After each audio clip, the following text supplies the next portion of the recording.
Hey guys, Bismillah, today we're reading Early India. I read from page 110 to 122, which wasn't a lot, but I got distracted a little bit. Here are some of the findings, some of the learnings today. I've been trying to organize this now, so I don't stutter, and the video flows a little more smoothly.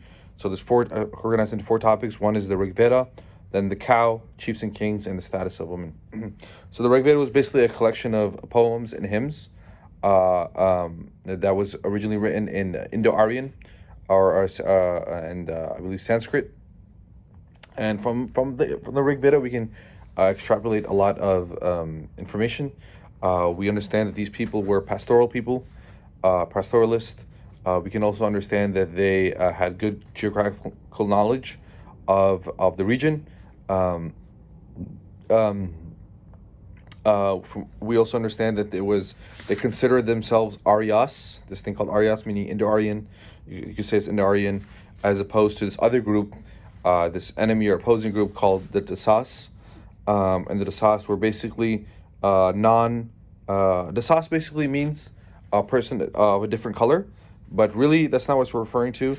Rather, it just means someone who didn't speak the Aryan language, right? And were different than them. So the Aryas versus Dasas, or Dasas? They say, yeah, Dasas.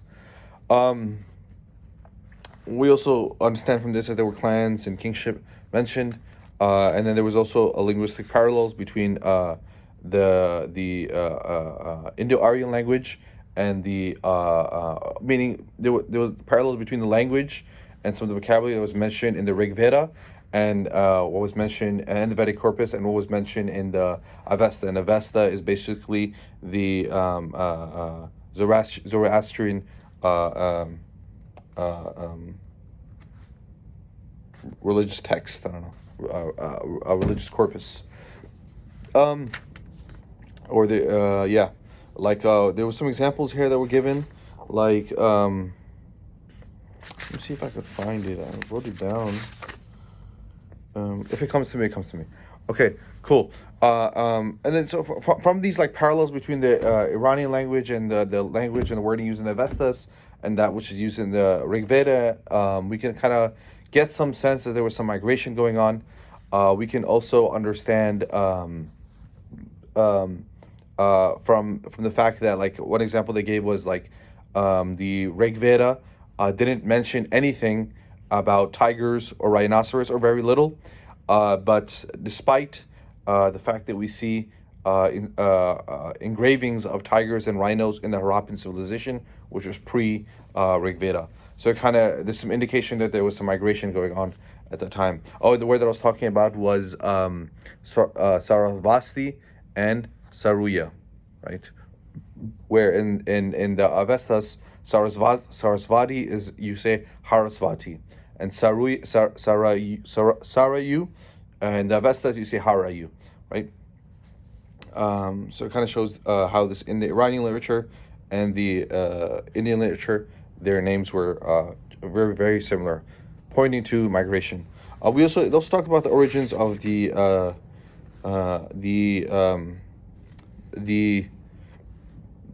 veneration of the cow. So the cow was originally a measure of wealth and status.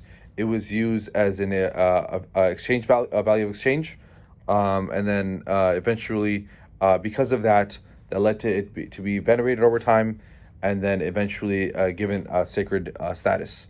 There was a word they mentioned. I don't know, down here, Gavishti.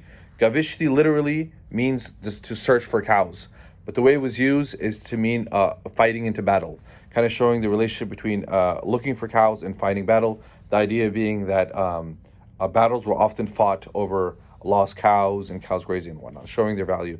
And then,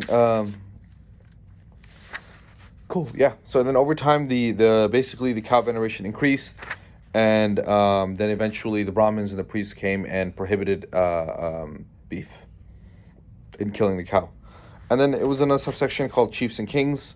Some things we learned is the smallest family unit was called the Kula, which is basically the immediate like family, and then from there you had a collection of families, which was called the Grama, and then the Grama was also a word used for a village later on.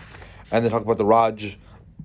The Raj, nowadays we know the Raj is a king, but then originally Raj just meant a chief, right? And then there was also some kind of relationship that went on between the Raj and the Brahmin or the priest, right? They struggled for power. Eventually, the Raj kind of has more authority, but then he's still subservient to the Brahmin because the Brahmin would legitimize his authority through ritual. And there was a lot of rituals between that involved the Raj, right?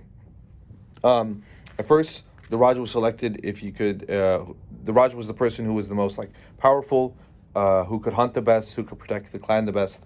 But eventually, it became hereditary. And as it led to like as the chiefships developed into kingships. It also talked about status of women. I learned that the self-immolation in the beginning was originally just symbolic. There were instances of the Rigveda showing symbolic self-immolation, but later they transformed that into a widow doing actual and real self-immolation, right? And although in the Rigveda, the female goddesses and females are often romanticized, and the female goddesses are mentioned, likely females were not in reality still lived a very crude life. Even the mention of the goddesses just kind of relegates them to kind of a secondary status, and then also with the like we talked about the whole self-immolation stuff. Yeah, that's pretty much it. The next section is about the caste, and then let's see what's coming up. Sacrifice is a ritual and a form of social exchange. I think that'll be the end of the chapter until we get to states and the cities of the Indo-Gangetic Plain. Cool.